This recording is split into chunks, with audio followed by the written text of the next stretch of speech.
galunggong sliced and tossed in vinegar with onions and chili, creating the perfect balance of tangy, spicy, and clean cuisine flavor.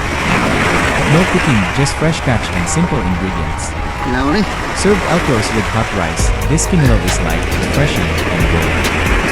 Pure island-style seafood that proves fresh fish needs nothing to prepare it. Mahal dia, ready ya? Iya. Coba.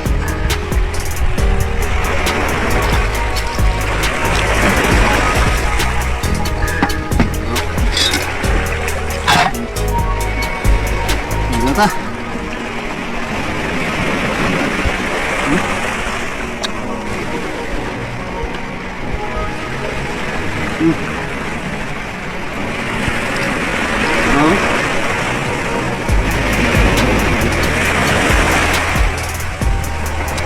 Kilaw-kilaw.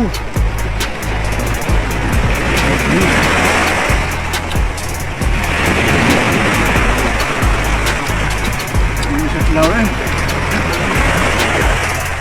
Galunggong.